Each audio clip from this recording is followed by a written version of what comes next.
For decades, we've been lied to. A lie you probably experienced yourself, because when did you last hear anybody talking about stress like it's a good thing? Yay! Today's going to be really stressful. I can't wait. It doesn't happen. The lie started in the 1930s with scientist Hans Selye's research into the effects of stress on the body. He subjected rats to extreme stresses, like being made to swim until they almost drowned, or being put in a cage with a big, angry rat and beaten up. He realised that the effects on the adrenaline system and on life expectancy weren't great. But then Selye made a sweeping generalisation, saying that stress was the body's response to any demand placed on it, even though all the demands he evaluated were life-threatening. And so began the belief that all stress is bad. Selye did later backtrack on that generalisation, but by then the damage was done. So why does it matter if we keep that lie going? Keep on thinking of all stress as bad, even if it's not. Because of how our brains work. To stop you overloading with information, your brain is selective about what gets your attention. How might you have experienced this? For me, it was a few years ago when my daughter started a competition with friends counting mini cars. And I remember saying, "Minis? Are you sure? There's not very many out there." I was so wrong. 2 journeys with her sitting beside me, going, "Mini, Mini," every time she saw one, and I started seeing them everywhere. I'd see them parked up side streets as I drove past. I'd see them passing on the opposite carriageway of the motorway. I'd drive into a car park and automatically scan for them, even when she wasn't with me. Now, I am pretty sure mini sales did not hit an all-time high just as we started counting. They were always out there, but I hadn't noticed until she tuned my attention in. And that same effect can happen with stress. Your attention gets tuned in to the ones that cause you discomfort, and you start to notice more of them, even without more of them being there, which isn't pleasant. So together, let's ditch that lie and look at stress differently, because not all stress is bad. Stress isn't straightforward, one little word that we could use to describe anything from the frustration of choosing the one checkout queue that isn't moving, all the way up to major health problems or a messy divorce. We might experience it as feeling frustrated or frazzled, anxious or upset. Working as a therapist and coach, I've resolved all sorts of disruptive stresses with people. Social anxiety, which had kept them away from friends and new experiences. Fear of flying that had led to missed holidays and resigning a much-loved job. The overwhelm of impossible workloads. And of course, the absolute terror of this: public speaking.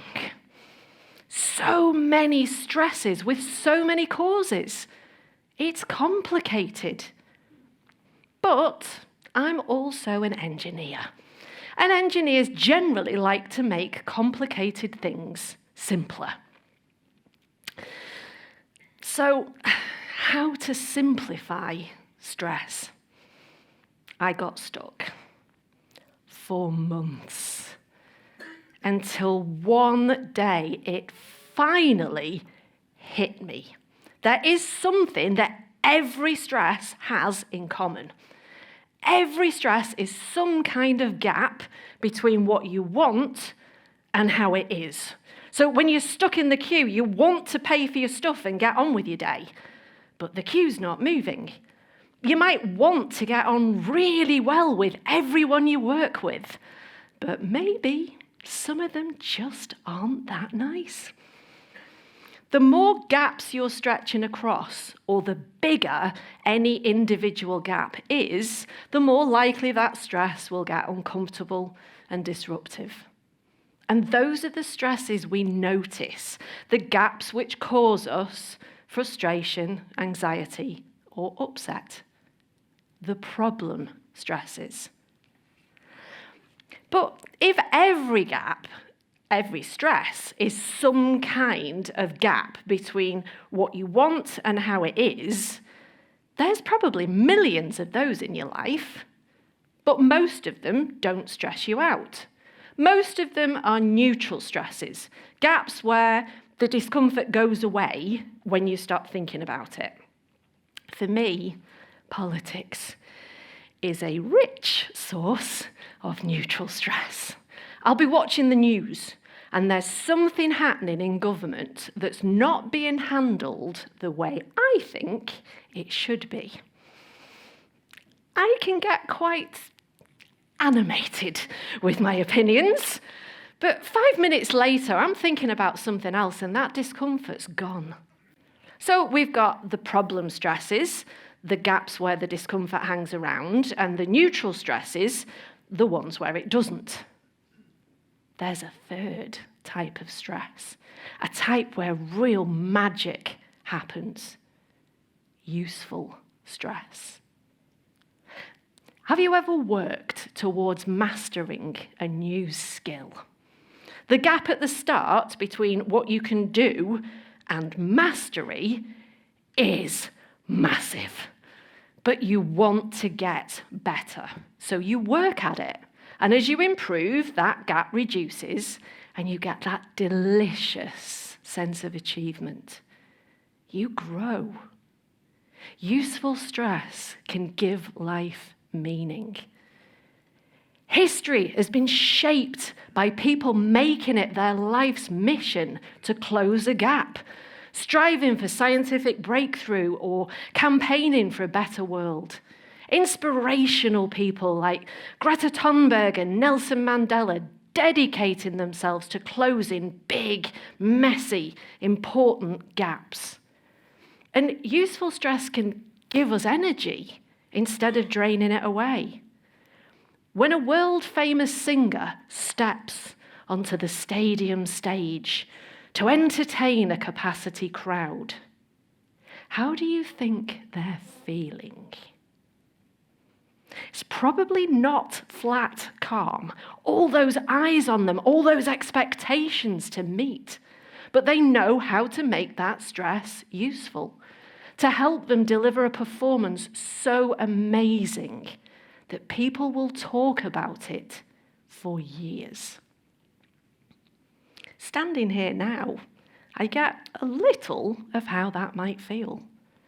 Useful stress can bring out our very best. And here is where you can use that noticing effect to your advantage, because the more of your useful stresses you pay attention to, the ones that are helping you to learn or grow or feel better, just like the minis, the more of them you'll notice, even without more of them actually being there. And that's a lot more pleasant. So, I'd done it. I'd simplified stress into 3 straightforward types: problem, neutral, and useful. And for a little while, I felt quite proud of myself. It was only a little while because I quickly realized it didn't actually help. If you're wrestling with a problem stress, it doesn't make it any less unpleasant to know there are 2 other types. So I thought about it some more. How do you make a problem stress useful? By finding action that you're able and willing to take to reduce or remove gaps. When you're able and willing to act, you're empowered. Able and willing is empowered. AWE. Awesome. But be honest. How many of your gaps are awesome and how many are a little bit more, I wish it wasn't like that, or do I have to? Some gaps are too big and messy to close in one attempt. If you're navigating a major health challenge, you can't make that gap go away, just wave a magic wand and be better. But being able and willing to act, to be empowered, isn't just about removing gaps. You might research your treatment options, have really good conversations with your specialist, maybe make lifestyle changes to help improve your treatment's effectiveness, all of which can reduce the gap and help you to feel better about that challenge that you're navigating. So, when we start to think about it this way, breaking down stress into individual gaps to take action, what do you think is the most common sticking point? It makes logical sense to want to tackle the biggest, messiest, most disruptive gaps first. That's what's going to make the biggest difference. But if that's a gap you can't do anything about, it's easy to get stuck. To illustrate, I'd like you to imagine that you're sitting in a waiting room, and over some speakers there keeps coming this loud, uncomfortable noise. Would you switch it off? University researchers subjected their participants to loud, uncomfortable noise. Some of them were shown how to switch it off, so of course they did. Others just had to put up with it. In a second round, they all got the bursts of noise and they had to work out for themselves how to switch it off. Do you think they did? For those who'd previously been shown how, they quickly worked out the new way and again relieved themselves of that discomfort.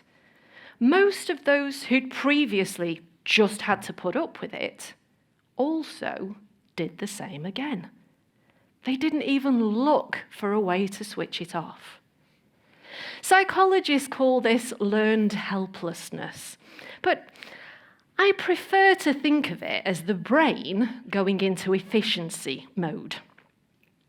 Our brains have evolved to be energy efficient, and solving problems uses a lot of energy. So if you encounter a problem or a stress that's similar to one you couldn't previously solve, rather than wasting energy trying, efficiency mode kicks in.